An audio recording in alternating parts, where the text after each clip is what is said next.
I think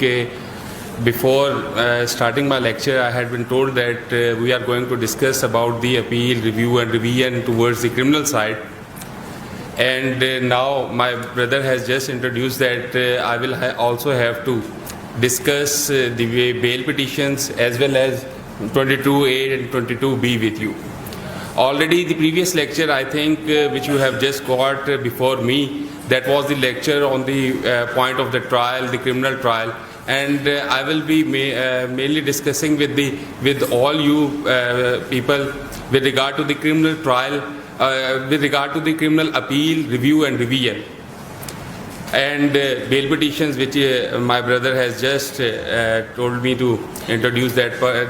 aspect also, and later on in the end, if we will have some time, I will also discuss the petition under section 22A and 22B CRPC. So, am I audible to all of you? So, after the trial, you have just learned from, according to my knowledge, that Rajashri Saab is my father. He has delivered you the lecture upon the trial. After the trial, we will directly move on to the criminal appeal. Sir? Yes. Sir, kindly, sir, थोड़ा जल्दी में थे आपके वाले तो वो पहली चीज़ रह गई थी, तो जो सेशन ट्रायल के ऊपर था वो व्हाट्सएप में बता दिया था। सेशन ट्रायल का नहीं, क्या रह गया? सर ने कहा था डिफरेंट है मैजिस्ट्रियल ट्रायल और जो सेशन ट्रायल है। मैजिस्ट्रियल ट्रायल एक है, फिर सेशन और हाई कोर्ट का ट्रायल की सेम प्रोसीडिंग है ना, इनहेरेंट पावर आ जाते हैं। एग्जैक्टली, ये आपने सेशन ट्रायल डिस्कस नहीं हुआ। Session trial all together discuss ही नहीं हुआ। सेशन ट्रायल को इन ब्रीफ में आपको सामने बता देता हूँ कि what is the session trial, criminal session trial. Session trial में यार रेजर दे दूँ।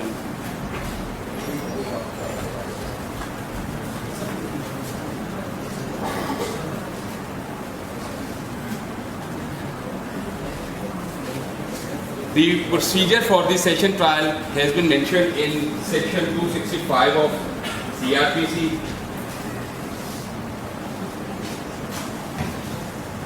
That relates to the session trials. Now, that is the procedure which is to be adopted by the Court of Additional Session Judges, as bifurcation of courts would have already be known, will already be in your knowledge. As per the session trial, section 265A to 265, and that deals with the session trial. First of all, what will be the procedure when any person who will be arrested or who will be on bail, his challan will be sent up to the court, and I am presuming that you already know that after the investigation, the conclusion of the investigation, thereafter the challan is submitted before the court of law, and after the challan is submitted, what will be the procedure? We are mainly focusing on the session trial. All the session trials will be held under section 265, and the session trial will be started from the process that when the challan will be submitted to the court, first of all, he will call the accused person. If the accused person will be in jail, he will be called from the jail by the court. If he would be on bail, he will be called through notices before the court. When he will appear before the court, then the first process will what will be done by the court, that is under section 265C CRPC. According to section 265C, first of all, the court will supply the copies to the accused person. Now, what copies will be supplied to the accused person? It will be different in challan case, and that will be different in complaint case. If we are proceeding with the challan case, then the copies under section 161 CRPC, the copy 161, the statements of the witnesses which are against the accused person, those copies will be supplied to the accused person free of cost. The copy of the challan will be supplied to the accused person free of cost. The copy of the first inspection report will be provided to the accused person, and all the incriminating material which is available on the record against the accused person, that incriminating material will be supplied to the accused person free of cost. Now, what is the purpose that the court will supply those copies to the accused person. There must be some purpose for supplying these copies to the accused person. The main purpose for supplying the copies to the accused person is, first of all, the accused should know that what is the allegation against him and what incriminating material prosecution has brought against him. Because it is the right of the accused person that he must know that these are the incriminating material available on the record against accused person, and these are the evidences which are available on the record against the accused person. Because if you are going to try any person under any offense, then the person who is going to be tried, he must know that what is the evidence available against him and what is the incriminating material against him. 161 में the statements of the witnesses, जो गवाह जिसने इसके खिलाफ जो statement दी है वो उसको supply की जाएगी. First inspection note will be supplied to the accused person. इसमें थोड़ा सा during case laws it has been developed that there are kind of the statement which are called as statements in the boiled form.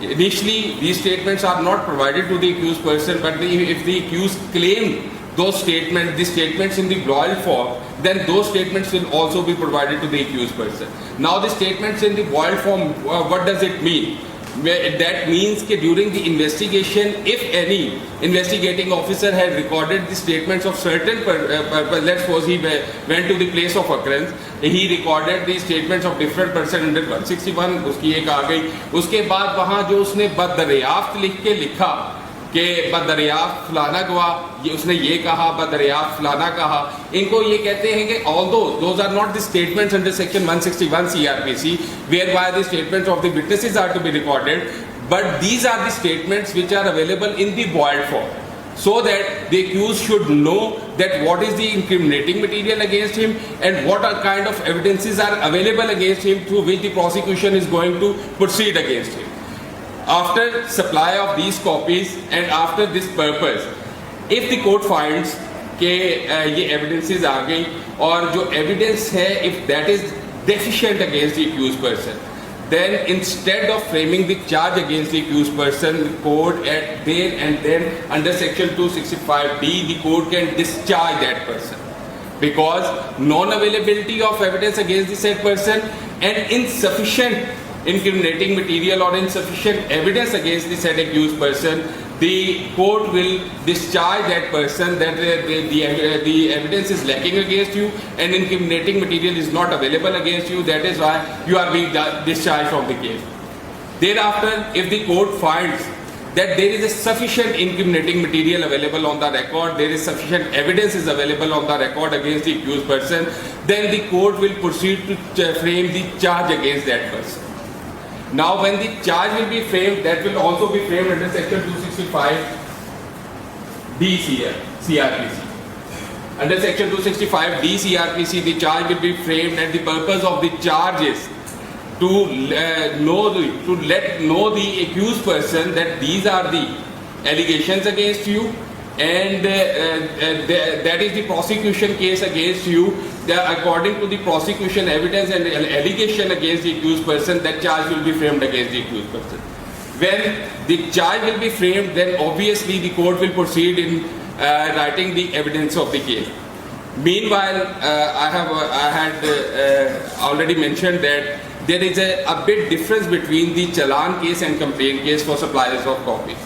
If you are proceeding with the complaint case, obviously I am presuming that everybody here knows the process of the complaint, that the complaint is directly filed before the learned Ilaka magistrate, and even if that is under section 302, then being the court of original jurisdiction, the magisterial court will be the court where the complaint will be filed, that the section 202, section 205 CRPC deal with the complaint. Whenever the complaint will be presented before the court, at once the statement of the complainant will be recorded on oath. First of all, the court will record the statement of the complainant on oath. Thereafter, the court will proceed under section 202 CRPC in the form of inquiry. Inquiry means the court can inquire that matter by itself, or that it can be sent to any other subordinate. If the, let's suppose the complaint is under section 302 CRPC, then firstly the complaint will be presented before the learned magistrate. He will at once record the statement of the complainant. Thereafter he will send that complaint to the session judge, as the section 302 is exclusively triable by the court of session, and when it will be produced before the learned session judge, he will mark that to any additional session judge, and thereafter the learned additional session judge will proceed with the matter, and he can inquire the matter by itself under section 202, or he can send the matter back to magistrate for the purpose of inquiry, or he can send that matter to any other police official for the purposes of inquiry. That inquiry will include that the person who is complaining against the accused person, or who has filed the complaint against the accused person, that person will produce his evidence, he will produce his documentary evidence, he will produce his oral evidence. Whatever the oral evidences will be produced before the, let's suppose the inquiry is being made by the learned magistrate. Then all the statements or witnesses produced before the learned Laka judicial magistrate, he will record their statements under section 2 on oath within the purview of 202 CRPC, and thereafter he will formulate a report under section 202 CRPC, which will be called as an inquiry report. After the inquiry will be completed, then that report will be sent back to the session judge, and thereafter under section 204 CRPC, he will issue the process against the accused person. Issuance of process against the accused person will mean that the court will consider that there is sufficient evidence available on the record, and they want to proceed against the accused person in this said complaint. Or under section 203 CRPC, if the court finds that there is insufficient material available against the accused person and there is lack of evidence, and due to insufficient evidence, that the court can dismiss the complaint at that very stage. When the issuance of process will be made by the court, then obviously the process of trial will be started, and the accused person in that case will be summoned by the court and they to face the trial. अब इसमें routine में ये होता था कि at most of the time,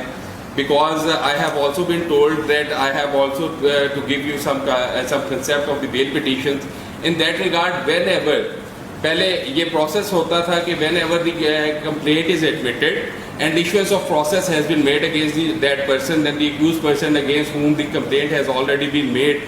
then that person would appear before the court, and he would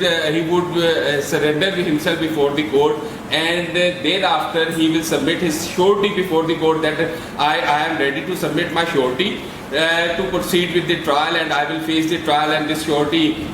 will produce me before the court, because when we will discuss the bail before arrest or after arrest, whatever we will discuss before this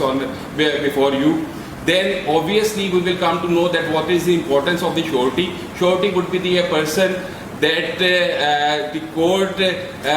hands over the person from the custody of the court to the surety. And the purpose of that surety, the person who is giving the surety on behalf of any person, that means that that person will produce the accused person in the court on each and every date of hearing. That is the purpose of surety. When that surety will be given to the court, but back in 2010, एक case law Supreme Court ने दिया 691 वाला, जिसमें उन्होंने कहा कि when there are two procedures, एक में FIR register होती है, दूसरे में जो है complaint case आती है, तो it is against the law. The person against whom if the FIR is registered, तो वो आए, वो bail file करे, और bail confirm होने के बाद thereafter he join the proceeding. तो सुप्रीम कोर्ट ने कहा कि when complaint is the superior process because that is initiated in the court, and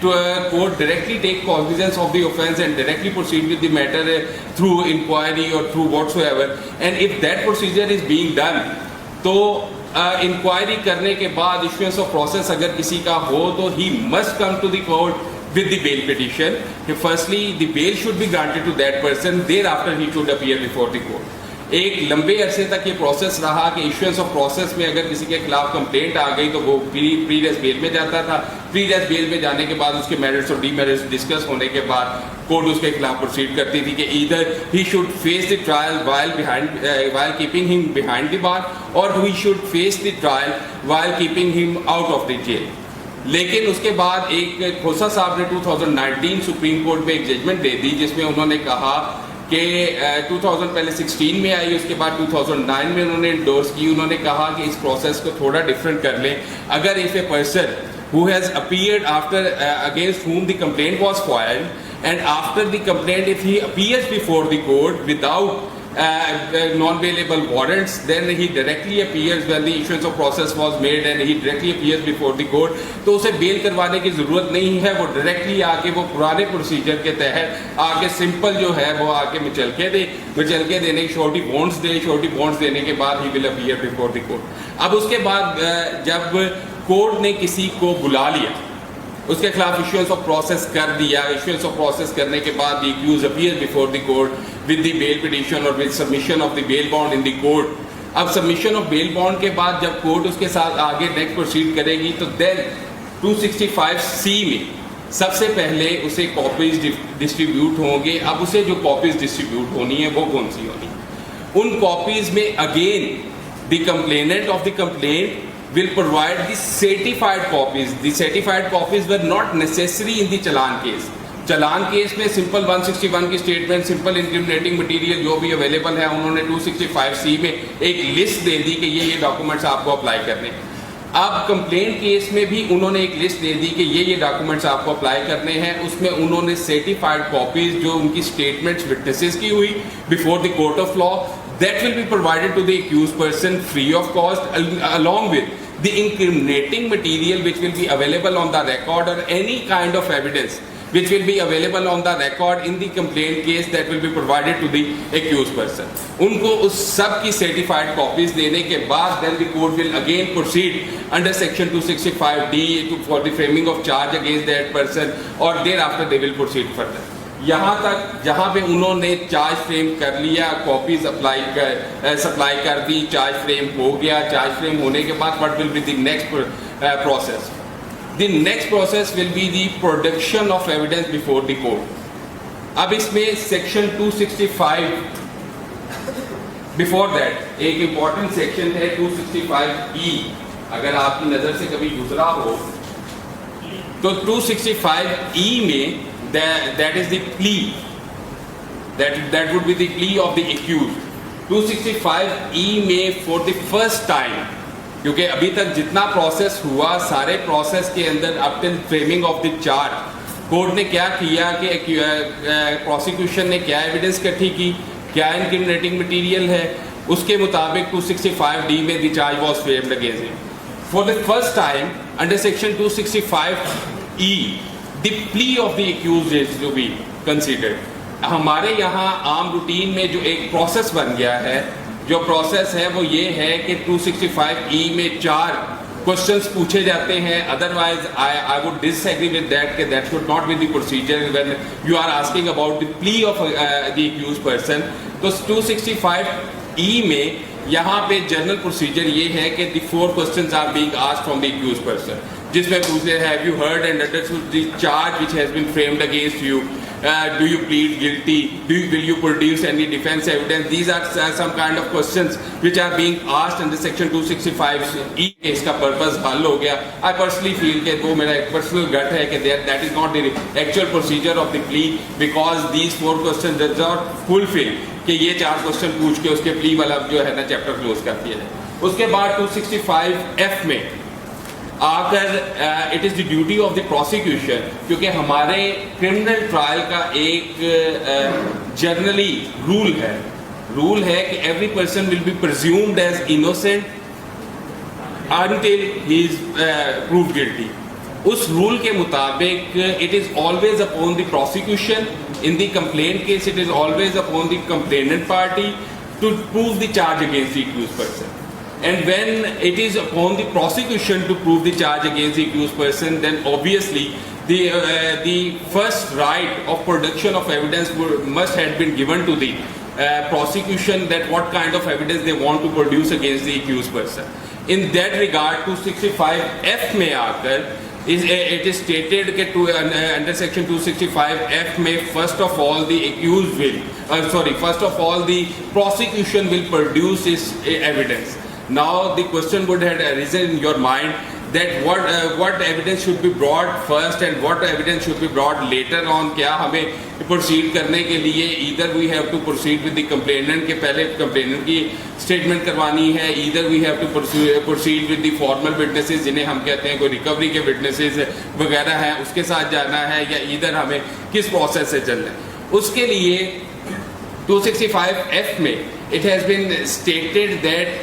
the evidence will be produced as per the will of the prosecution के किस तरतीब से वो पेश करना चाहते हैं. Secondly, Article 130 जो QSO का है that will come into play, and according to the Article 130 of QSO, therein it has been stated that the evidence will be produced if there is no specific rule for production of the evidence, then that will be that was rest upon the court in what manner they want to produce, they want to record the evidence of the witnesses. Article 130 is there, although there is no specific it has not been specifically mentioned there under Article 130 that it will be upon the prosecution that what kind of evidence they want to produce. But still, if you will read 265F along with Article 130, then obviously you will come to know that the production of evidence before the court will be as per the will of the prosecution and as per the wishes of the prosecution, that how they want to produce the witnesses before the court. अब इसमें एक बात और that is important कि एक section 493 and section 494 CRPC, that is an important section, जहाँ पे it has been specifically mentioned that whenever it will be the challan case, then the prosecution will be headed by the public prosecutor. The public prosecutor who is representing the state, he will be the person who will be bound to head the prosecution in the court, and any person, any complainant who is engaging any private person in the case, he will assist the prosecutor. That is why in the challan case, all the prosecution is being headed by the prosecutor by itself, the public prosecutor who has been appointed by the government. After that, when it will be the option of the prosecution to produce the evidence, they will produce all the evidences in the trial. They will oral evidence, documentary evidence that will be produced in the trial. They will try to produce all the evidences in the court, and thereby they will try to prove the case against the accused person. When the prosecution will complete its witnesses, सारे गवाह जितने थे 265F में आके उन्होंने आपने सारे गवाह जो थे those were produced in the court, और कोर्ट ने अपने प्रोसिक्यूशन के लास्ट में आके प्रोसिक्यूटर ने एक स्टेटमेंट दे दी कि I have completed the prosecution evidence, and in the end I give up, if some witnesses would be unnecessary, then those will be given up by the prosecutor, and in the end he will close the prosecution evidence. When the prosecution evidence will be closed, then in our procedure, the next step which is being taken by the court, that is to record the statement of the accused person. That is for the first time in the whole trial, the statement of the accused is recorded. Although it has been written in the statute that as the statement under section 342 CRPC can be recorded at any stage. It has not been mentioned that when prosecution will complete its evidence, then the statement of the accused will be under section 342 will be recorded. That has not been mentioned in the statute. But why we record this statement, why the courts record this statement of the accused under section 342 CRPC at the end of the trial, the basic purpose is, it has been held in a number of judgments, and it is the law that whenever you will ask the accused person about because the statement under section 342 CRPC, that will be asked by the court from the accused person. That will not be asked by the prosecutor or the complainant counsel or the complainant from the accused person. The statements under section 342 will be asked from the court from the accused person. And when that statement, the questions will be asked from the accused person, that question will be strictly with regard to the incriminating evidence which has been brought on the record by the prosecution. अब तक जितनी evidence वो लेके आए वो सारी evidence under section 342 में उन्होंने एक्यूज को पुट करनी है। अब लॉज में ये है, जो कई सारी जजमेंट्स में आपको रूटीन में मिलेगा, लॉ ये है कि अगर 342 की स्टेटमेंट एक्यूज की हो रही है और अगर कोई इनक्रिमिनेटिंग मटेरियल एक्यूज को पुट नहीं हुआ, किसी काइंड का इनक्रिमिनेटिंग मटेरियल पुट नहीं हुआ, then accused will not be convicted up to that extent. That is why it is the duty of the court to put all the incriminating material to the accused person। और ये पहली दफा होगा कि जब accused से पूछा जाता है पूरे ट्रायल के अंदर कि ये एविडेंस आपके खिलाफ आई, ये इंक्रिमिनेटिंग मटेरियल आपके खिलाफ आया, इसके बारे में आप क्या कहते हैं। अब यहाँ पे एक बात इंपॉर्टेंट ये है कि whenever criminal trial is conducted, उन्होंने कहा कि criminal trial should be conducted in the presence of the accused person and he should know what proceedings are being made in the court, और वो क्या क्या उसके खिलाफ एविडेंस आ रही है उसकी मौजूदगी में हो, उसे वो समझे, उसके बाद वो जो है ना that evidence should be recorded. अब उसमें there are some mandatory questions which are asked in the statement of the accused under section 342। उसमें जो पहली चीज उन्होंने लाजमी पूछनी होती है, वो पहला क्वेश्चन होता है कि have you heard and understood the charge, have you heard and understood the evidence produced against you in the court. उसको obviously as the court was going through the process of the trial, then obviously I have already stated before you कि जो trial उसके साथ उसकी presence में होना है, उसे वो समझ में आना चाहिए कि उसके खिलाफ क्या एविडेंस आ रही है। It must be in the language of the accused person so that he could know कि what evidence is being given against the accused person. उसके बाद लास्ट जब सारी प्रोसिक्यूशन एविडेंस पुट होती है उस पे एक्यूज पे, तो लास्ट में 3-4 मैंडेटरी क्वेश्चंस उससे पूछे जाते हैं। 3-4 मैंडेटरी क्वेश्चंस में पूछा जाता है कि will you appear as a witness in this case as required under section 340 subsection 2 CRPC, जिसके तहत 340 सबसेक्शन 2 के तहत the accused who is facing the trial, he can appear in the trial and he can appear as a witness in the trial under section 340 subsection 2 CRPC. If he opts that I want to appear as a witness in the case, then he will be given an opportunity to appear as a witness in this case. Secondly, the question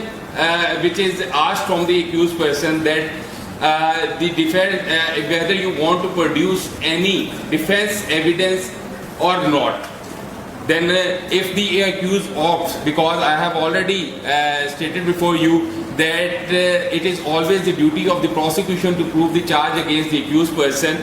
and if the accused has taken any specific plea means let's say if he has taken the plea of alibi,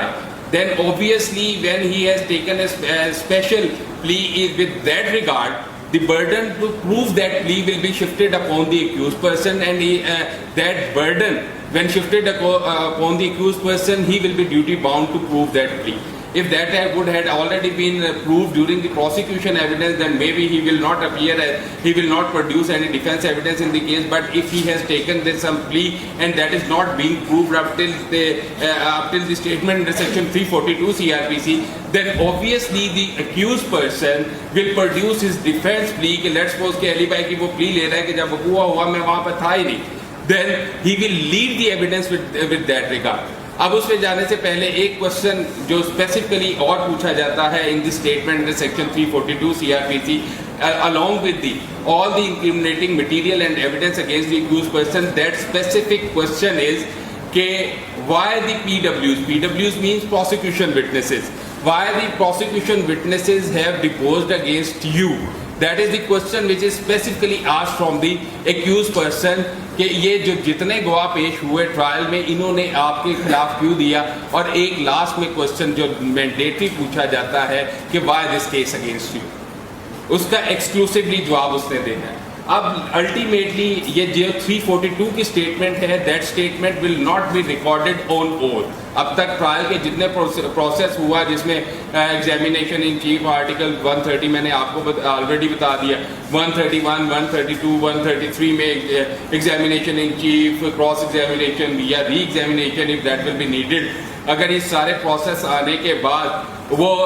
last में आकर वो आके कहता है, court में आके कहता है कि yes I will produce my defence evidence with regard to any specific plea which he had taken. तो उसमें फिर again under section 265F the court will allow him to produce evidence whatsoever he want to produce before the court. After the production of evidence जिस पे जो है court में वो पेश करता है विदाउट डिफेंस विटनेसेस के, अपने डिफेंस में जो पेश करता है, those will be recorded by the court. Record करने के बाद जो उनके विटनेसेस होंगे, the prosecution will be allowed to cross examine those witnesses if he wants to produce some kind of documentary evidence, then even that documentary evidence will also be produced at the end of the trial if he opts to produce any defense evidence in the trial. And after the defense evidence in the form of ocular or documentary evidence, when that will be produced before the court, thereafter the defense counsel or the defense will close its defense evidence and thereafter the trial will be concluded. अब conclusion of trial में उन्होंने कहा कि conclusion of trial कैसे होगा। conclusion of trial में अगर accused ने opt किया defense evidence produce करने का, तो then the arguments for the conclusion of the trial will be made by the accused person, क्योंकि उसने opt किया, एक डिफेंस प्ली ली, उस डिफेंस को प्रोड्यूस किया और डिफेंस एविडेंस प्रोड्यूस की, then the accused will have an opportunity to conclude the trial, and if he has not produced any defense evidence during the trial, then that will be concluded by the prosecution. And when it will be concluded by the prosecution, तो वो अपना case rest करेंगे, court के सामने अपनी सारी जो गुजारिशात हैं वो पेश करेंगे। Thereafter the other side will be given an opportunity, और देर आफ्टर वो जो है उसका decision in the form of acquittal, conviction और whatsoever that decision will be made. एक चीज़ इसमें 265K जो रैंडमली आपने सुना भी होगा रूटीन में, जिसको प्रैक्टिस भी करते हैं, 265K में the accused has an opportunity to file an application at any stage of trial for his acquittal. If the court considers that at any stage of the trial that now whatever the evidence has been produced by the prosecution is deficient, or incriminating material available against the accused person is not up to the mark, then the court can acquit the accused person at any stage. उसके बाद when the conclusion of the trial will be made, then obviously the stage will come that you will the aggrieved person can file the appeal against that order. अब appeal के बारे में अब appeal के बारे में यार मुझे डिस्टर्ब है। अब अपील के बारे में जो चैप्टर 31 है CRPC का, that will come into play.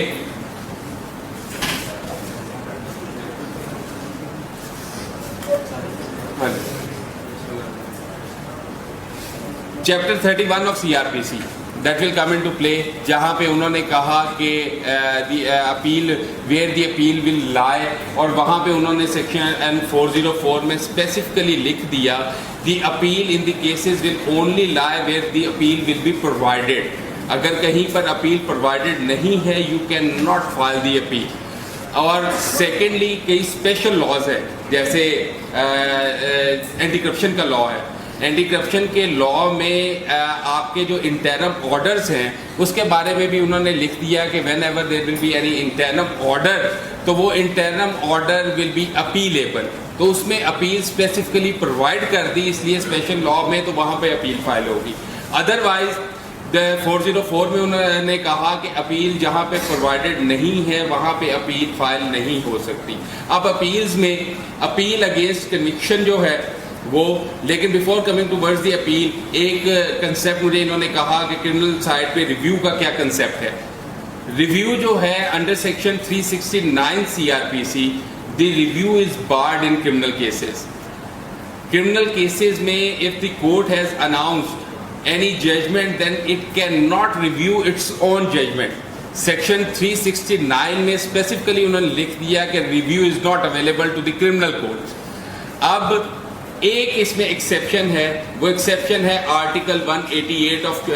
Constitution of Pakistan. Supreme court के पास ये पास उन्होंने दे दी कि supreme court can review its own judgments. आगे उन्होंने मुख्तलिफ जजमेंट्स इस बात पे भी दे दी कि वो सिर्फ लीगल पैरामीटर्स पे अगर कोई फ्लॉ रह गया है सिर्फ उसे अपील रिव्यू में वही देखा जा सकता है, स्कोप उसका लिमिटेड कर दिया। Otherwise up to the honourable high court, if you are proceeding with the magistrate or proceeding with the sessions court or proceeding with the high court, the power of review is not available. That is why under section 369 उसको specifically बार कर दिया। अब इसमें एक और question आ गया कि कई दफ़ा इंटरलोकेटरी ऑर्डर्स होते हैं जो during the process of the trial जो है, आपके इंटरनल ऑर्डर्स जिनको कह रहे हैं या इंटरलोकेटरी ऑर्डर्स कह रहे हैं, either those can be reviewed और नॉट। अब इसमें यह है कि if whenever any order, any interim order that has been signed by the presiding officer, that has been signed by the जज, then it will not be said that it has become a judgment, but it will attain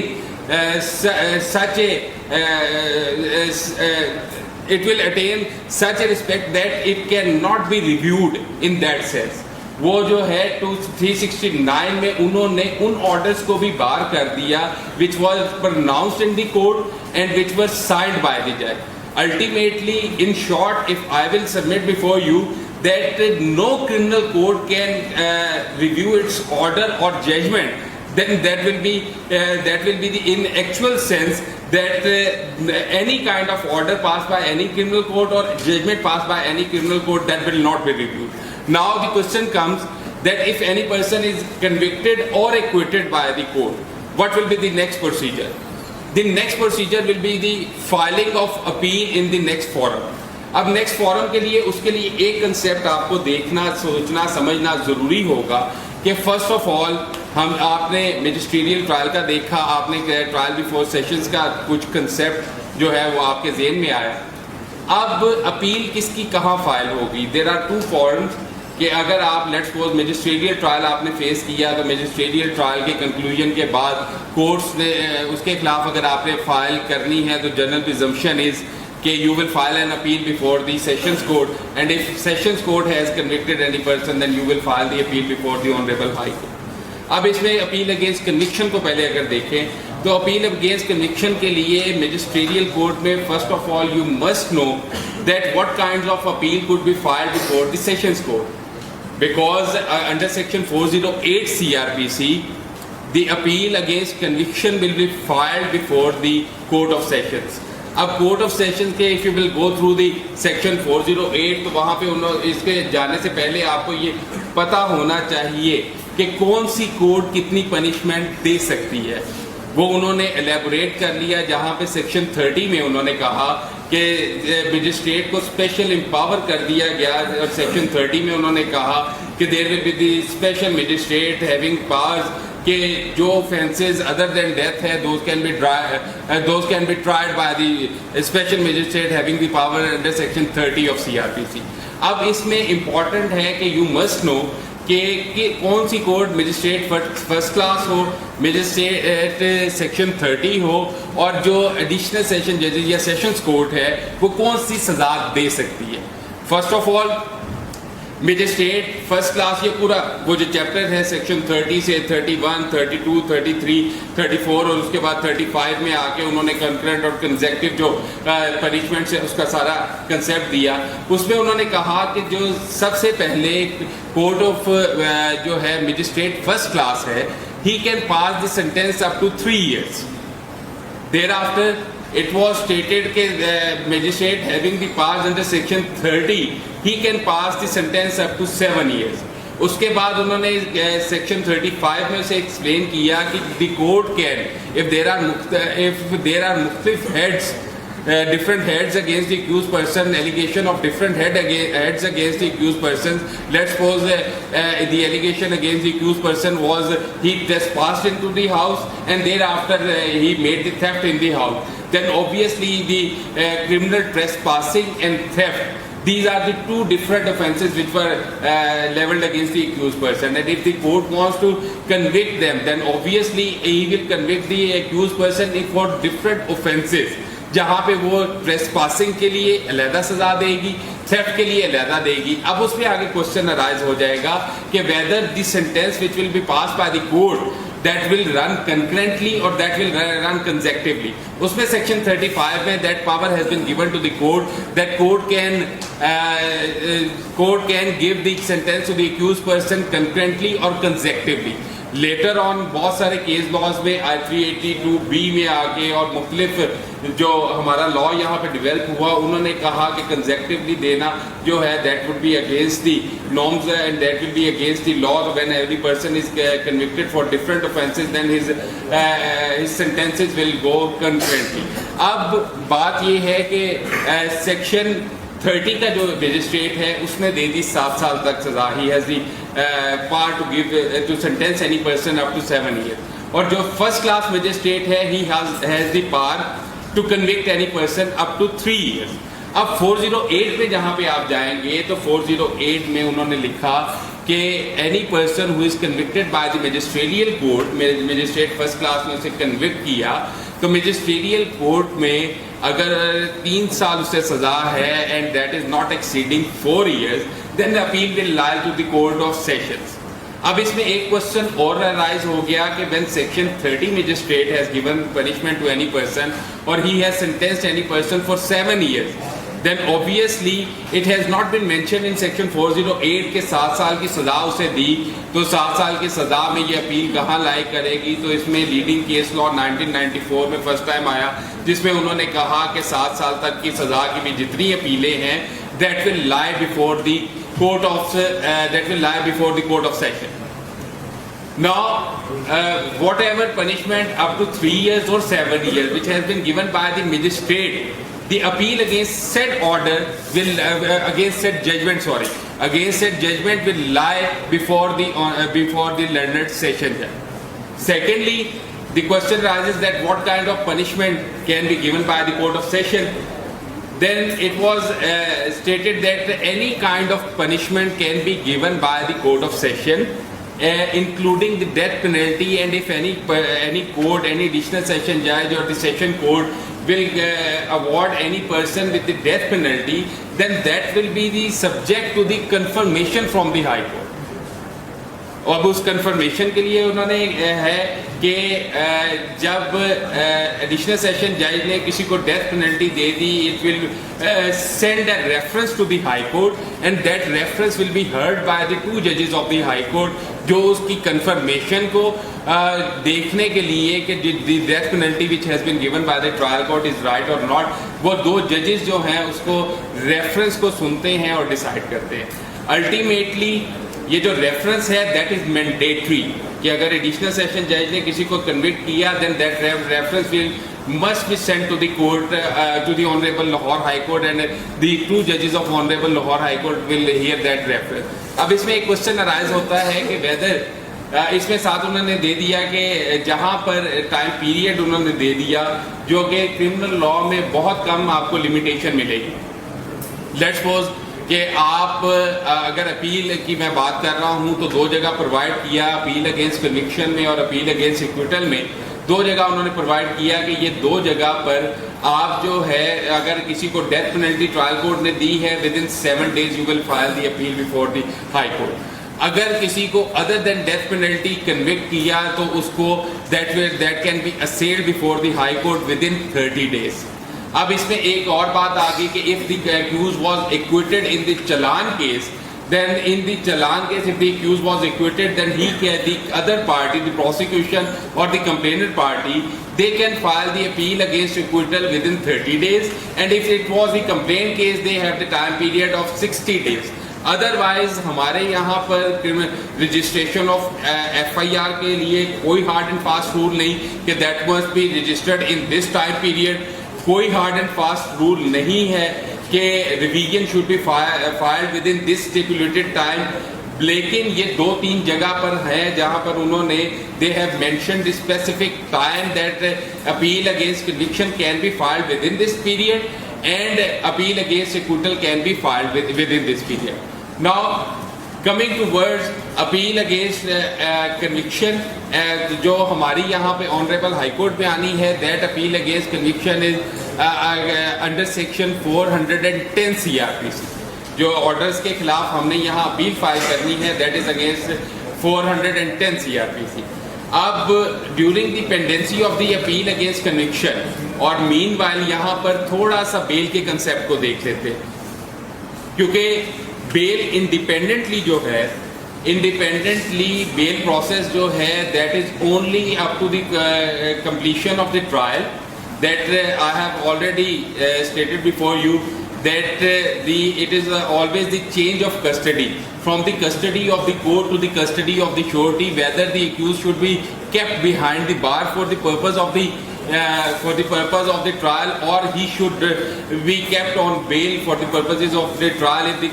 court will consider that the accused will not abscond and the surety will produce him before the court, then obviously the court can convert his custody from the court to the custody of the surety. अब bell के concept के अंदर आपको 496, 497 and 498 these are दी, और साथ 498A that is also important. अब इसमें बात ये है कि व्हेन एवर अब शेड्यूल 2 जो है CRPC का, obviously all of you would have gone through that schedule 2, जहाँ पे उन्होंने सारे ऑफेंसेस CRPC के लिख दिए और लास्ट पे लिख दिया कि whether these offences are bailable और नॉट बेलेबल। ये वो इन्होंने लास्ट पे शेड्यूल 2 दे दिया CRPC में और उसके अंदर ये सारा लिख दिया। अब जहाँ पर बेल आएगी इन द बेलेबल मैटर्स, कोई ऑफेंस है which is bailable in nature, when that offence is alleged against any person or any FIR is registered against that person with respect of the bailable offence, तो उस bailable offence में under section 496 CRPC he can claim a bail as a right, और उसका जो है court उसको bell में allow कर देगी और उसकी जो कस्टडी है that will be converted from the custody of the court to the custody of the surety.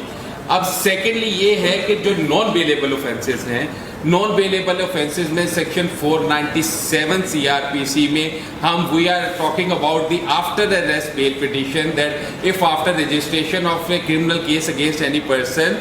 he was arrested and he was sent behind the bar, then section 497 CRPC will come into play, और वो section 497 के तहत non bailable offences में you can ask the court to allow you the bail in the matter। अब उसका procedure ये है 497 के अंदर 1, 2, 3, 4, 5 उसके सबसेक्शंस है, जिसमें सेक्शन 497 सबसेक्शन 5 जो है that is mainly with regard to the cancellation of the bail petition. उससे पहले जो है these are the statutory grounds 1 से लेके 4 तक which are available in the statute के on these grounds the bail petition should be allowed to the accused person. Let's suppose के 497 subsection 2 में उन्होंने कह दिया कि if the case against the accused person is one of further inquiry he may be granted bail after arrest, और या 497(1) में उन्होंने लिख दिया कि if there is any women या इनफर्म पर्सन है who is in the opinion of the court के ये इन्फर्म है या बीमार है या whatsoever, these are the grounds whereby it was stated that the accused can be granted bail on these grounds. अब 497 में you can apply the bail application, you can apply to the court of law in the after arrest bail petition. उस after arrest bail petition में you ask the court that we want the bail in the present case until the decision of the trial. We will appear before the court and we will join the trial until the conclusion of the trial. We must be kept on bail. अब उसमें bell में एक 498 जो दूसरा pre arrest bell का जो concept है वो सेक्शन 498 के तहत आ गया कि whenever any case is registered against any person, तो under section 498 CRPC he can apply the pre arrest bail before the court of law के बिफोर अरेस्ट जो है, before sending me to the judicial lockup or before sending me to the before sending me behind the bars, जो है मुझे bell allow कर दी जाए कि मैं the case against me is one of the case whereby I must be kept out of the bars and I will proceed with the trial। और एक concept ना बेल के सारे कंसेप्ट में एक कंसेप्ट बहुत इंपॉर्टेंट है, वो ये कंसेप्ट है कि if the court is of the opinion that the accused will not appear in the trial he will abscond in the trial. Then if the court is of the view that the person who is seeking the bail from the court, he will abscond or he will not appear in the trial, then the court will not allow that such person as a bail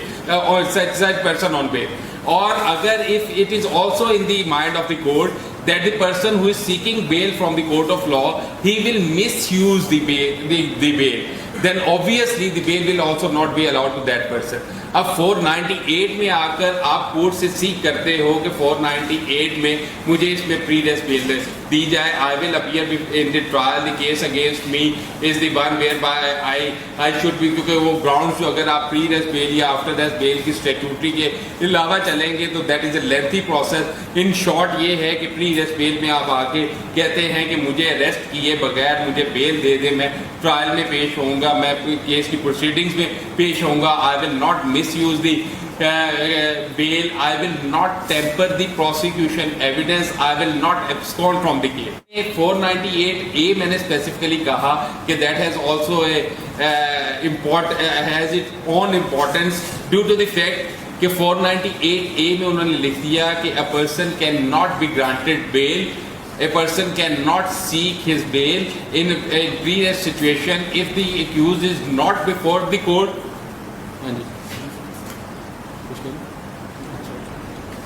The person who is not before the court or against whom any criminal case has not been registered. ये दो situations ऐसे हैं whereby any person cannot seek bail from the court of competent jurisdiction. The person can only seek bail from the court of competent jurisdiction if any case, firstly, any case is registered against him, and secondly, he is before the court of law. इन दो situations में आकर you can seek the bail from the court of law. लेकिन पीछे एक concept चला जिसमें आपने generally देखा होगा कि बहुत सारे लोग who are outside the jurisdiction of Pakistan और वो वहाँ से एक पिटीशन यहाँ पर फाइल होती है और उनको पाकिस्तान आने से पहले they have been granted bail, और वो यहाँ पर आकर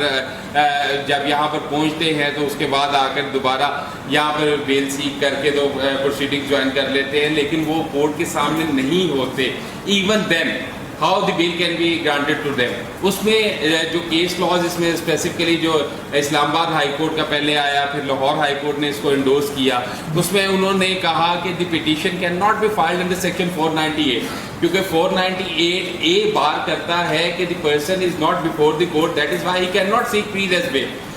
इसलिए उन्होंने कहा कि that can only be entertained under section 199. Writ jurisdiction में आके ये इंटरटेन करें कि a person who is not in Pakistan, who is not present in Pakistan and he is travelling from abroad and he wants to come to Pakistan and it has come to his knowledge that a certain case has been registered against him, then he can through his power of attorney. जो last Tariq Salim Sheikh साहब ने judgement दी उसमें उन्होंने पहले ये होता था कि मोस्ट ऑफ द टाइम यूँ होता था कि any person on behalf of the petitioner एक रिट पिटिशन फाइल करता था under section 199 constitution of Pakistan. उसमें वो सीख करता था कि I may kindly be allowed bail so that I come to Pakistan and I join the proceedings in the case which has been registered against me. फिर उसमें तारिक सलीम शेख साहब ने कहा कि the person who is applying for the writ petition he must apply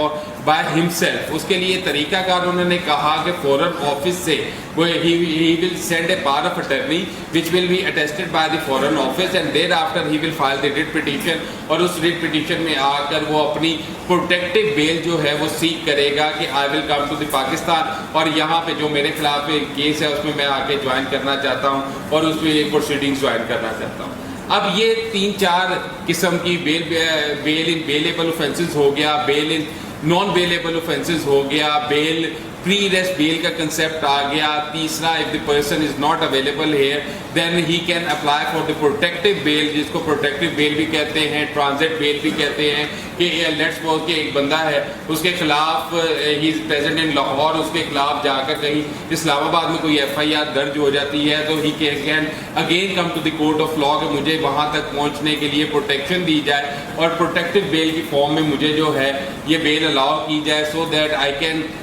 go there and join the proceedings और वहाँ जाकर मैं अपने बेल अप्लाई कर सकूँ. These are the concept of the bail. और बेल का ये I have already stated before you this bail concept is only that the accused person will join the investigation and that accused person will be granted bail till the final decision of the case. वो trial के conclusion तक उनको bell दी जाती है. अब इसी bail को हम again we were dealing with the appeal against conviction. Appeal against conviction को कहते हैं कि when any appeal is filed against the conviction of any sentence then that will amount to continuing the process of trial. Appeal against a conviction is presumed as the continuation of the trial. When it will be the continuation of the trial and appeal against conviction is filed against any sentence, then obviously under section 426 CRPC वहाँ पे उन्होंने कह दिया कि अगर during the continuation of the trial if you are in the appeal and if the court considers that there are sufficient ground to release you on bail तो उसकी सजा सस्पेंड करके suspension of sentence में section 426 में आपकी जो है suspend कर आपको बेल आउट कर देते हैं. Till the concept again will remain the same. Now you have switched on to the appeal process and when you are in the appeal process तो वहाँ पर till the conclusion of the appeal you are allowed your sentence is suspended कि तब तक आपको bell पर रखा जाए तब तक आपको कि so that you will appear before the court. और वहाँ पर concept थोड़े से grounds भी और concept भी इसके जो suspension of sentence के हैं will also remain the same as that of the granting bail during the trial. अब इसमें एक बात और कि if you are dealing with the appeal against conviction or if you are dealing with the we have not come yet towards the appeal against acquittal. उसका सिर्फ मैंने आपको ये अर्ज की कि that appeal against acquittal challan cases में 30 days में और कंप्लेंट केसेस में 60 डेज में फाइल होनी है. लेकिन अभी यहाँ तक जो अपील अगेंस्ट कन्विक्शन है we are talking about that और ड्यूरिंग दैट इफ एक सेक्शन 428 जो है सेक्शन 428 CRPC जो है वो डील करता है कि if during the pendency of the trial of the appeal if the court will find that any additional evidence can be should come on the record तो वो कोर्ट समझे कि that is necessary for the disposal of the appeal and that is the necessary evidence then during the pendency of the appeal during the pendency of appeal 428 में additional evidence court allow कर सकती है during जब तक आपकी appeal का फैसला ना हो वो कहें कि ये जो एक इम्पॉर्टेंट एविडेंस है which should come on the record तो वो एडिशनल एविडेंस की सूरत में वो 428 में द कोर्ट विल अलाउ कि इसमें एडिशनल एविडेंस जो है ना वो प्रोड्यूस कर दें. अब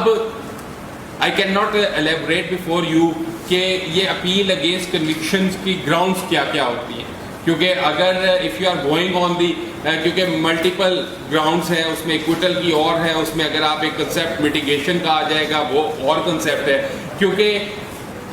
मेनली तो आपको ये देखना है कि इफ़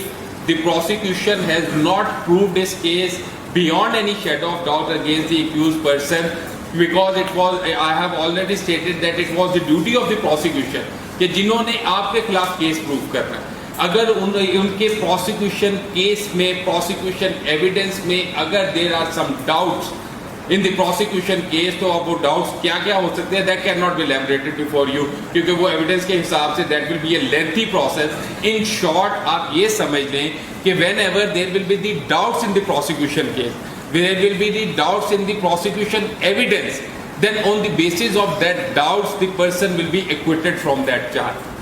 अगर वहाँ पर doubts available नहीं है if there are some mitigations एक mitigation का word use होता है which is not in the sense of doubt. Mitigation होता है जहाँ कहीं कहीं लेट्स पॉज के अगर किसी के खिलाफ कोई एलिगेशन आई डायरेक्ट एविडेंस आ गई वो उन्होंने प्रूव कर दी डायरेक्ट एविडेंस शेकी नहीं हुई उसमें डाउट कोई नहीं हुआ उसको क्रैबरेटिव एविडेंसेस दूसरी कई सारी उसके साथ आती हैं क्रैबरेटिव एविडेंस में लेट्स पॉज के एक एविडेंस रिकवरी किया if recovery is not being proved against the accused person then that is the corroborative kind of evidence and on the basis of that corroborative evidence which is not proved against the accused person तो उसकी वो इसको वो mitigation में लेते हैं और mitigation में लेने की वजह से इसको लेसर पनिशमेंट की तरफ लेके आते हैं क्योंकि whenever there will be doubt in the prosecution case or prosecution evidence, the accused will be straight away acquitted from the charge. But if there will be some mitigation in the case, जिनकी एक मैंने example आपको recovery की दे दी, जिसमें example motive की हो सकती है कि किसी ने मोटिव अलेज किया कि वजह अनाज ये थी और that was not proved, they take it as a mitigation, and whenever there will be the mitigation in the case, तो mitigation की वजह से he will not be acquitted from the charge, rather उसकी जो सजा है that will be lower down, और वो जो सजा है उसको कम, लेट्स सपोज कि उसकी डेथ पेनल्टी की बजाय उसे लाइफ इम्प्रिजनमेंट में कन्वर्ट कर देंगे कि these are the mitigations which are present in the prosecution case, और उस मिटिगेशन की वजह से मैक्सिमम पनिशमेंट, कैपिटल पनिशमेंट नहीं दी, उसको ऑल्टर करके आपने उन्होंने उसको लाइफ में कर दिया या व्हाट्सएवर कोई और सजा दे। अब इसमें दूसरा कंसेप्ट जो है अपील अगेंस्ट इक्विटल का, अपील अगेंस्ट इक्विटल जो है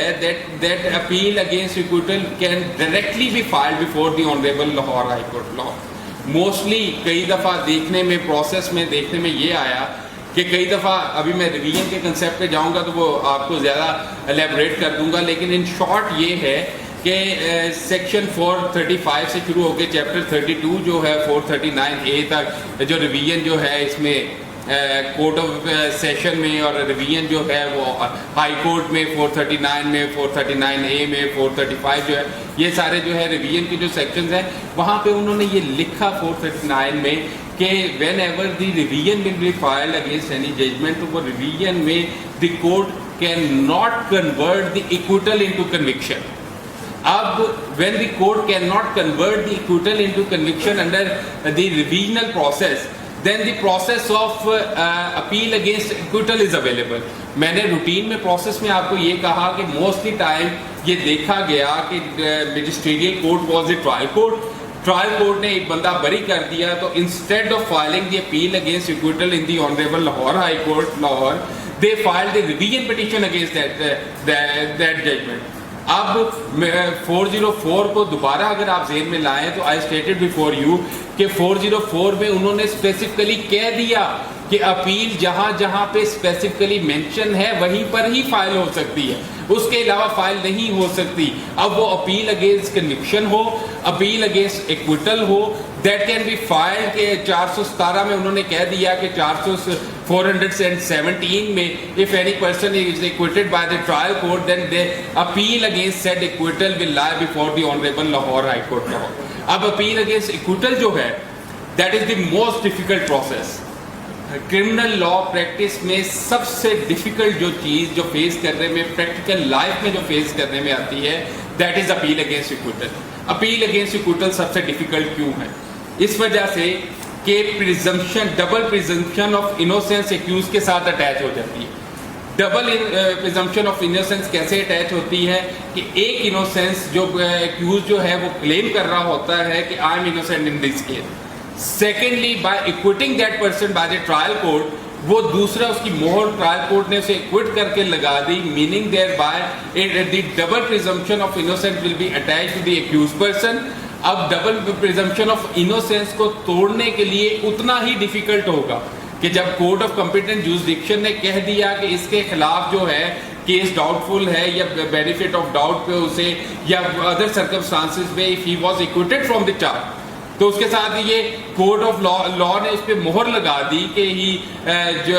must be इक्विटेड from the charge, तो उसके साथ वो डबल इनोसेंस आ गई, और उस डबल प्रिजम्पशन ऑफ इनोसेंस को तोड़ना that is the most difficult thing. और क्रिमिनल लॉ प्रैक्टिस में सबसे मुश्किल काम जो है वो एक्विटेड बंदे को कन्विक्ट करवाना, ये सबसे मुश्किल काम, क्योंकि कोर्ट्स जो हैं वो भी बहुत ज़्यादा कॉशियस हो जाती हैं इस चीज़ को लेके कि जब एक कोर्ट ऑफ कॉम्पिटेंट जुरिसडिक्शन ने इसे बरी कह दिया तो इसको आप कन्विक्ट करने के लिए एक्स्ट्रा ऑर्डिनरी ग्राउंड्स चाहिए टू कन्विक्ट दैट पर्सन। अब इसी के फर्दरेंस में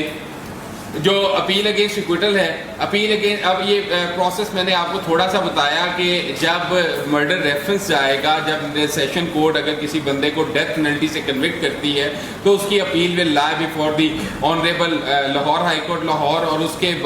बारे में रेफरेंस जो जाएगा that will be heard by the 2 जजेस। अगर वो डेथ के अलावा कोई पेनल्टी, लाइफ इम्प्रिजनमेंट या कोई और पेनल्टी देते हैं या कोई और सेंटेंस देते हैं, then that appeal will be filed within 30 days and that will be heard by the single bench. अब अपील अगेंस्ट एक्विटल में ये है कि when you will file an appeal against acquittal against the acquittal of any accused person, तो उस appeal against acquittal में आपने जिस कोर्ट को अप्लाई करना है, इफ दैट कोर्ट फाइंड्स, आपकी जो है बहस सुनती है, आपने जो एविडेंस ऑन रिकॉर्ड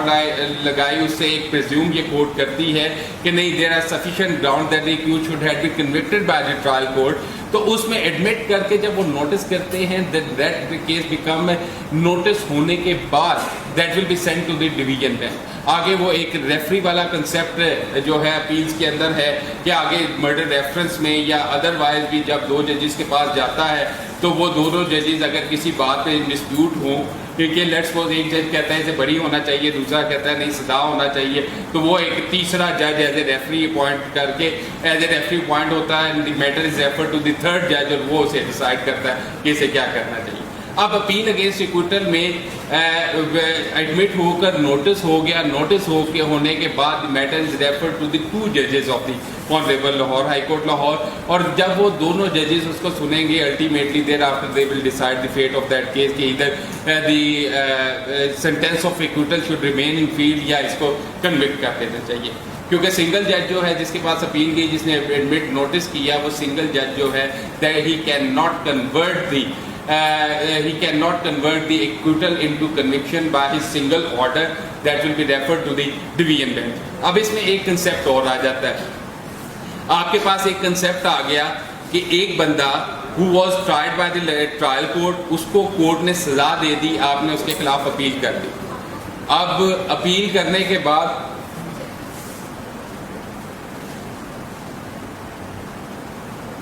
करो कंटिन्यू, हो गया? अच्छा, आपने मजिस्ट्रेरियल कोर्ट ने किसी बंदे को कन्विक्ट कर दिया,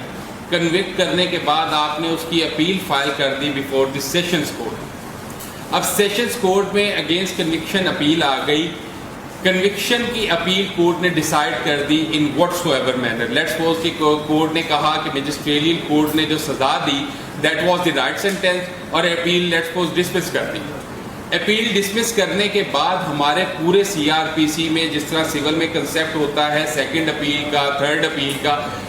क्रिमिनल प्रोसीजर में सेकंड अपील का कोई कंसेप्ट नहीं है। Whenever any person will be convicted by the trial court, और वो कन्विक्शन जो है that will come to the session court, एक अपील में आके उन्होंने कन्विक्शन की जो जजमेंट है वो चैलेंज कर दी। उस कन्विक्शन की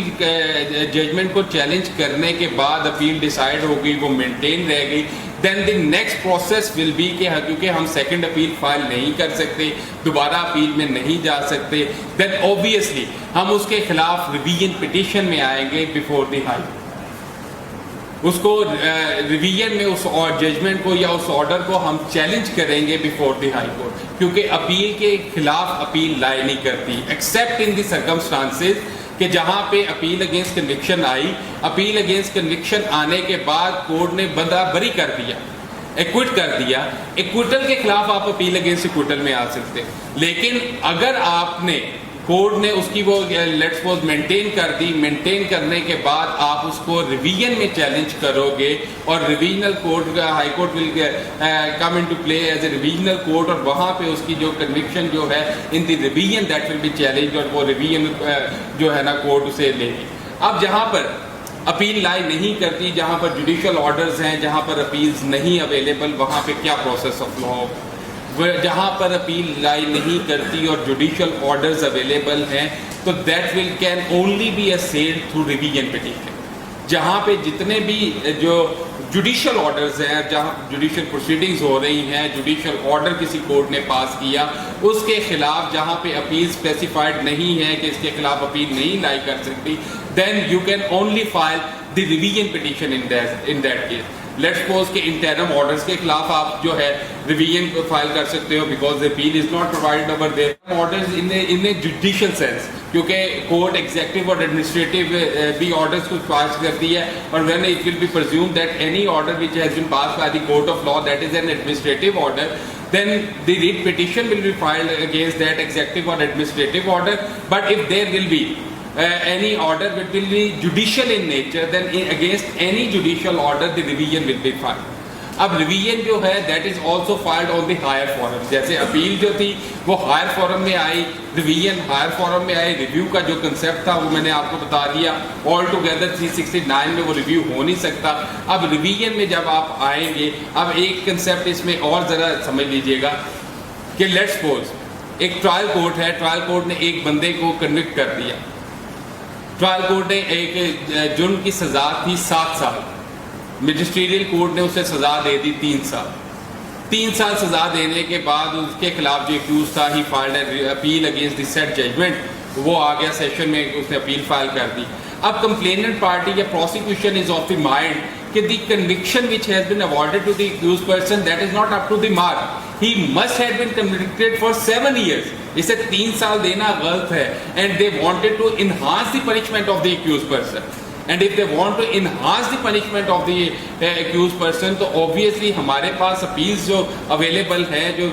चैप्टर 31 में एक्सप्लेन है, these are 2 kinds of appeal. एक अपील अगेंस्ट कन्विक्शन है, कन्विक्ट कोर्ट ने कर दिया, आप अब दोबारा कन्विक्शन में नहीं जा सकते because already the trial court had convicted that person.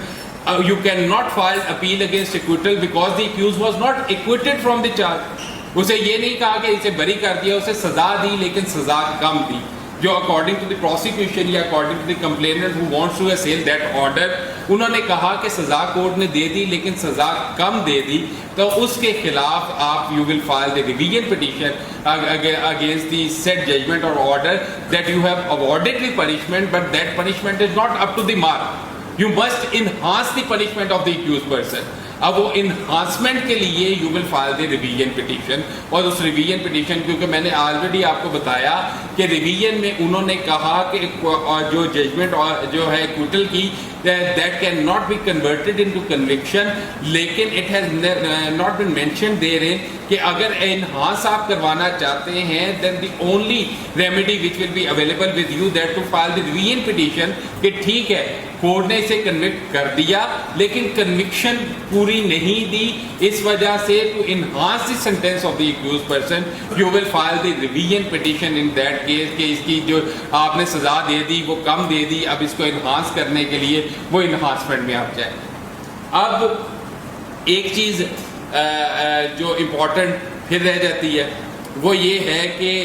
जब आप रिवीजन पिटीशन में और अपील अगेंस्ट एक्विटल में जब आप जाते हो, प्रैक्टिकल लाइफ के बारे में थोड़ी सी बात करने लगा हूँ कि when you file the revision petition या कोई आप अपील अगेंस्ट एक्विटल में जाते हो, क्योंकि अपील अगेंस्ट कन्विक्शन में तो सिंपल ये होता है कि you will file an appeal against conviction और you attach the copy of the judgment with that appeal against conviction, और वो कॉपी के साथ जब कोर्ट है मैंडेटरी उसमें जो है जब कन्विक्शन के खिलाफ कोई आता है मैंडेटरी उसमें नोटिस करती है, रिकॉर्ड मंगवा लेती है, और अगला प्रोसेस जो है वो नोटिस होने के बाद जो पार्टीज को सुन के कोर्ट डिसाइड करती है। लेकिन अपील अगेंस्ट एक्विटल में और अपील रिवीजन में थोड़ा सा डिफरेंस होता है। थोड़ा सा डिफरेंस इस वजह से होता है कि whenever you appear before the court of law, वहाँ पे जाकर आपके पास you are not available with all the material, क्योंकि उन्हें नोटिस करने के लिए you will have to convince the court कि these are my grounds upon which I want that the notice should be issued against the accused person. उसके लिए आपको जो आपकी evidence which was reduced into writing during the process of the trial, जो exhibits which were also during the process of the trial were documents which were exhibited therein, those all documents are to be attached with the with your petition, क्योंकि appeal against acquittal में आपको सुनकर उन्होंने notice करना है and you can not simply based upon the judgment, you will refer the court. Let's suppose कि आपने simple judgment attach कर दी, you can not refer the court के from the evidence of that PW, from the cross examination of that PW, this thing has come on the record. उसको refer करने के लिए you need those documents. When you need those documents, then whenever you will file the revision petition or whenever you will file the appeal against acquittal, you will attach all these documents with your petition, with your appeal or revision. And whenever before notices is made to the accused person or the respondent, there you can easily refer all those documents to the court of law. Otherwise appeal against conviction में आपने judgment लगा दी as a matter of right, आपका notice होना है, record आ जाना है, लेकिन इसमें रिकॉर्ड आने से पहले you have to satisfy the court of law कि these are the grounds for which I have filing these petition in the court. अब appeal against conviction, appeal against acquittal और रिवीजन इंटरम ऑर्डर्स के खिलाफ मैंने कहा कि जितने interim orders आपके पास आएंगे उन सारे interim orders if they are judicial in nature you can file the revision petition in that regard. और रिवीजन पिटीशन कहाँ फाइल हो सकती है, where the opportunity of appeal has already been assailed, आपने अपील फाइल की, उसके खिलाफ आप ऊपर जाना है तो आपको उसमें रिवीजन में जाना है। अगर किसी को सजा कम होगी, आपको इन्हांस कराना है तो आपको रिवीजन में जाना है। अब revisional court has all the parts कि अगर उसमें if the revisional court is satisfied तो they have all the parts कि वो जितना प्रोसेस है जो नीचे अपीलेंट कोर्ट कर सकती है,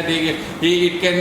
डू ऑल दैट प्रोसेस। अब उसमें रिवीजनल कोर्ट में एक और इम्पॉर्टेंट बात आ जाती है जेन में, again the concept of the bail, जहाँ पे आपने कहा कि हम अपील में चले गए तो अपील हम अगर ड्यूरिंग ट्रायल है तो हमने बेल अप्लाई कर ली 496 में, 497 में या 498 में। हम अगर कंटिन्यूएशन ऑफ द ट्रायल में आ गए, अपील में आ गए, appeal is the continuation of the trial, उसमें अगर हमने बेल सीक करनी है तो suspension of sentence under section 426 में हम आ गए। अब रिवीजनल कोर्ट में लेट्स सपोज कि आप against conviction if you have असेल्ड any order before of the trial court in appeal before the session court और उस अपील के खिलाफ आप रिवीजन में आ गए and the person is still convicted and the against said conviction order if you are in the honourable high court, और जहां पे वो आपने कन्विक्शन ऑर्डर सेल किया है, again the concept would have come in your mind कि अगर appeal में हमें बेल आउट किया जा सकता है 426 में, then whether we can be bailed out in the revision petition और नॉट। इस पे दो डिफरेंट व्यूज है। मेनली इस पे सेक्शन 435 में उन्होंने लिख दिया कि रिवीजनल कोर्ट जो है he can also suspend the sentence of that person अगर वो during the pendency of the revision petition till the final disposal of the revision petition, वो जो है जो है रिवीजनल कोर्ट जो है वो revisional court can suspend the sentence of that person. Secondly इसमें एक जो दूसरा कंसेप्ट है वो ये है, उन्होंने कहा कि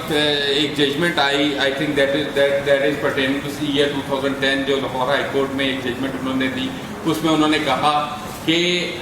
426 is applicable only up to the extent of the appeals and that is not applicable up to the extent of the revisional court. That is why you cannot suspend the sentence of any person in the revision petition. वो एक judgement उन्होंने दी कि ये इसमें applicable ही नहीं है, आप कर ही नहीं सकते। लेकिन there are a lot of judgment जहाँ पे उन्होंने कहा कि 435 के अंदर लिखा हुआ है कि the person who is before the court in the revisional petition his sentence can be suspended. अब these are both the views which are in field but in most of the cases procedure यही होता है कि revisional court can also suspend the sentence of the accused person और उसकी sentence जो है वो सस्पेंड हो जाती है and that is treated as a bail till the final disposal of the. अब ये तीनों कंसेप्ट्स जो हैं I have try to elaborate before you that what is an appeal, what is an appeal against acquittal and what is the review and how long that is permissible in the criminal procedure system or in the presence of section 369 CRPC। अब इसके बाद दूसरा जो concept जिसके बारे में ये इन्होंने कहा कि थोड़ा सा हाईलाइट करना है, that is the parts of the ex officio justice of peace. I do not know कि how I will link bail को तो किसी न किसी तरह मैं ट्रायल से लिंक कर सकता हूँ, ट्रायल को किसी न किसी तरह मैं अपील या रिवीजन के साथ लिंक कर सकता हूँ, लेकिन ex officio justice of peace की जो पार्ट्स है that is all together a different concept. कि ex officio justice of peace को उन्होंने 22A और 22B जो है CRPC उसमें the powers of the learned ex officio justice of peace and his duties the duties of the learned ex officio justice of peace has been elaborated in section 22B। अब बात क्या है, पास क्या है, ये सबसे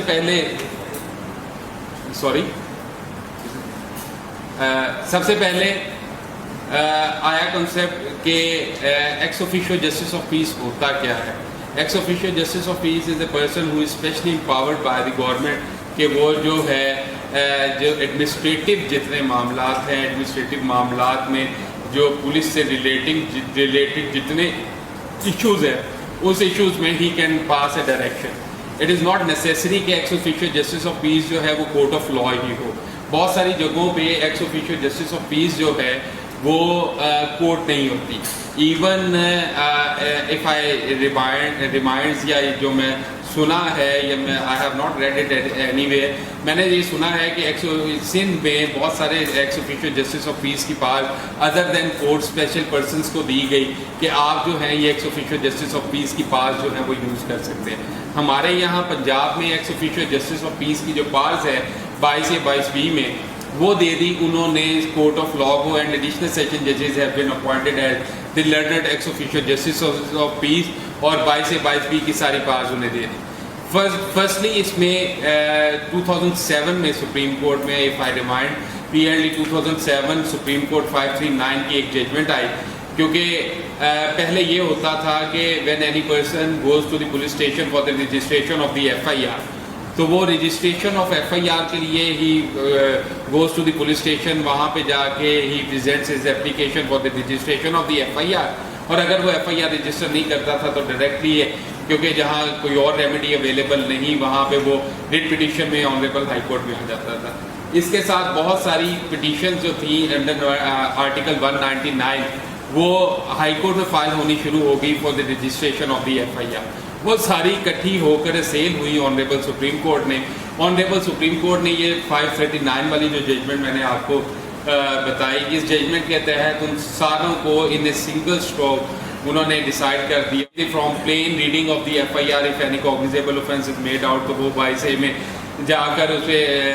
जुरिसडिक्शन उसकी इन्वॉक करके तो वहाँ से ऑर्डर लेकर उन्हें कह सकता है कि ex officio justice of peace that you are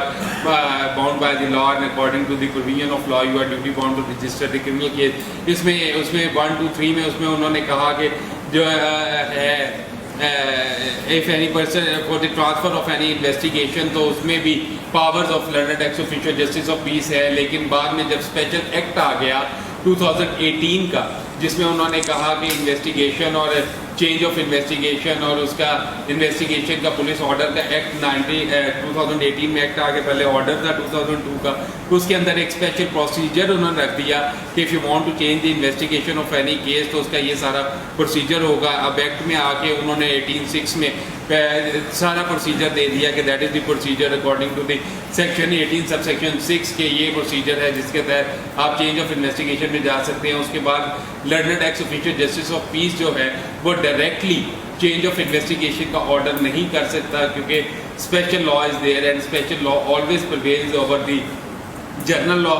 अब उसमें 22A में आकर अगर कोई बंदा इन अकॉर्डेंस विद लॉ, हम maximum you can go to the court of law कि हमने जी ट्रांसफ़र ऑफ एप्लीकेशन की ट्रांसफ़र ऑफ इन्वेस्टिगेशन की एप्लीकेशन दी and as per the transfer of investigation वो देवर ड्यूटी बाउंड कि उन्होंने ये सारा प्रोसीजर फॉलो करना था, and if that procedure is not being followed then you can invoke the jurisdiction of learned ex officio justice of peace के according to these provisions आपने करना था। आपको इसके मुताबिक according to the act of 2018 you must proceed in that regard. अब ये these are mainly हमारे यहाँ पर ये जितनी भी पावर्स और ड्यूटीज़ हैं जो learned ex officio justice of peace की हैं, that is with regard to the police officers. If the police officers are not registering the case and if they are not transferring any investigation as per law then that can be invoked. और आपके पास अब जो last latest judgment इसमें आई learned ex officio justice of peace के बारे में, उसके बारे में पहले ये होता था कि उन्होंने कहा कि 2007 वाली जो जजमेंट मैंने आपको अर्ज़गुज़ार की उसमें उन्होंने कहा कि if from the contents of the FIR any cognizable offence is made out then he is duty bound to register the criminal case against the accused person. ये उन्होंने कह दिया। फिर उन्होंने कहा कि that concept is not enough. इसमें बात ये है कि every application which will be filed by the person for registration of the FIR then obviously it will be in the mind of that person that how cognizable offense will be made out, तो वो उसके मुताबिक उसकी application draft करके ले आएगा। then this process will open है new horizon जहाँ पे बहुत सारी FIR without any reason will be registered के simple on the fact that के रजिस्ट्रेशन ऑफ FIR की एप्लीकेशन दी and that application by itself as make out the offences of cognizable nature, तो उसमें कर दे। देर आफ्टर उन्होंने कहा कि इस प्रोसीजर को थोड़ा सा अमेंड करने के बाद उन्होंने कहा जो लास्ट लेटेस्ट जजमेंट इसमें ऑनरेबल सुप्रीम कोर्ट में दी उसमें उन्होंने कहा कि इसमें जो एप्लीकेशन है उसको डायरी नंबर लगा होना ज़रूरी है, that must have been filed before the police station, और उसके बाद उस पर एक जो पुलिस रिपोर्ट है दैट इज़ मैंडेटरी। पहले ये होता था कि before registration of the FIR the other parties was not heard, और इट वॉज सेड कि as per the provision of the law there is no provision के किसी तरह before registration of the FIR the propose accuse person should be heard. लेकिन lastly उन्होंने कह दिया कि whenever any person will go to the learned ex officio justice of peace और वहाँ पे जाके FIR रजिस्टर करवाना चाहता है, then the other party the propose accuse person of that case should also be heard by the court, उसमें report should also be perused by the court so that ये frivolous litigation जो है that would not start, और उनके सारे parameters के बाद the learned ex official justice of peace will pass an order, और वो ऑर्डर जो है पास करके for the registration of the FIR वो करे या ना करे दैट डिपेंड्स अपॉन हिम। और उसको बाद में असेल करने के लिए दरमियान में एक जजमेंट आई कि जिसमें उन्होंने कहा कि क्योंकि ये लर्नड एक्स ऑफिशियल जस्टिस क्योंकि जितने ऑर्डर्स थे ये असेल होते थे ऑनरेबल हाई कोर्ट में in the form of the writ petition, कि उन्होंने कहा learned ex official justice of peace ने एक एडमिनिस्ट्रेटिव ऑर्डर पास कर दिया कि FIR should be registered against the accused person, तो उसके खिलाफ रिट पिटीशन फाइल करने का तरीका था क्योंकि एडमिनिस्ट्रेटिव ऑर्डर था, रिवीजन में जा नहीं सकते। फिर एक जजमेंट ऑनरेबल हाई कोर्ट ने दी जिसमें उन्होंने कहा कि that is not the judicial order, that is the quasi judicial order, whenever there will be the quasi judicial order then obviously the revision will lie against that order. लेकिन उसके बाद फिर जो इसमें लेटेस्ट जजमेंट्स आई उसके मुताबिक उन्होंने दोबारा कह दिया कि इसके खिलाफ जितने learned ex official justice of peace के ऑर्डर होंगे that can only be assailed in the form of the writ petition before the honourable Lahore high court Lahore. और आजकल जो प्रिवेलिंग जो सर्कमस्टांसेस है उसके अंदर whenever any order is pass by the learned ex official justice of peace whereby any order for the registration of the FIR और any other order in that regard is made by the learned ex official justice of peace that is being असेल्ड in the form of the writ petition in the Lahore high court Lahore, और उसके तहत ये सारा process चल रहा है। अब इसके मुताबिक what ever I have stated before you, अगर किसी का कोई क्वेश्चन है तो आई विल बी अवेलेबल है।